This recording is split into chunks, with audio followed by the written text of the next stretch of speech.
સાહેબનું કામ સરસ. સાહેબ ભગવાન કરતા સારા. હા, ભગવાન જ કહેવાય મારા માટે તો.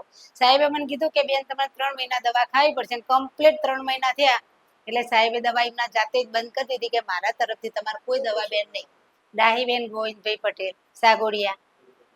તકલીફ હતી સાહેબ, અને પહેલા પથરીઓ હતી, 12-13 પથરીઓ નીકળી, પેશાબ વાટે જ નીકળી. પણ આ છેલ્લી પથરી હતી ને એ મને કોઈ દિવસ દુખાવો જ ના ઉપડ્યો. 2010માં ઉપડે પછી ફેરવા દુખી જ નહીં.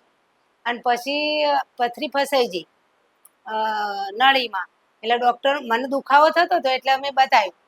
હા, રૂપેશભાઈ ગુપ્તા જોડે બતાવ્યું એટલે એમને રિપોર્ટ કઢાયો. એ રિપોર્ટ કઢાયો પણ તો એમને એમ હતું કે થોડી બચી જાય એવી હોય ને તો આપણે બચાવી લઈએ. તો અમને અમદાવાદ મોકલ્યા રિપોર્ટ 100,000 વાળો કરાવવા. એટલે એ રિપોર્ટ કરાવ્યો એમાં તો હાવ ફેલ જ હતી, ટુકડા થઈ ગયેલી. અને પછી ઓપરેશન કર્યું એમને કે ઓપરેશન કર્યા કે ચાલશે નહીં, તકલીફ નહીં મને. એ મોની તો કોઈ તકલીફ જ નહીં. બધું જ ખાવાનું, બધું ચાલવાનું, કામ કરવાનું, ખેતીનું ચાલવાનું, એ ચાલી શકું. સ્વભાવ સરસ એકદમ. બેનનોય સરસ. બેનનો આપણે કોઈ લેવા દેવા પણ એમનોય સરસ. હા, સાહેબનો તો ભગવાન હાલ પણ આપણો જય શ્રી કૃષ્ણ કહી દે ઉભા થઈને જઈએ એટલે. રિપોર્ટ કરાવ સાહેબ. સાહેબે પહેલા મને કીધું હતું કે 1 વર્ષે રિપોર્ટ કરાવી દેવાનો. અને આલી વખત કરાય હમણાં એટલે સાહેબે કીધું કે હવે 2 વર્ષે કરાવવાનો. હવે જરૂર નહીં તમારે કોઈ તકલીફ જેવું નહીં. અને મને કોઈ ગોળી નહીં. ખૂબ આભાર. ખૂબ આભાર સાહેબનો. બહુ પ્રગતિ કરે. મારા તો એવા આશીર્વાદ.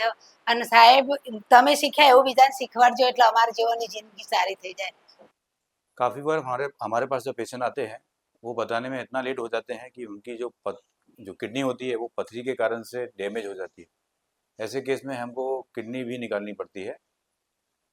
तो ऐसे केस इन दर्दियों को ऐसा करना चाहिए, जो पेशेंट को जो तकलीफ हो, थोड़ा दुखता हो, दर्द होता हो, बुखार आता हो, तो केवल लोकल में जा के इंजेक्शन या दवा नहीं लेनी चाहिए। और दूसरे जो नुस्खे होते हैं जिनसे पथरी निकलती नहीं है, केवल किडनी ही खराब होती है, उन नुस्खों को नहीं अपनाना चाहिए और उनको समय रहते डॉक्टर को बता देना चाहिए।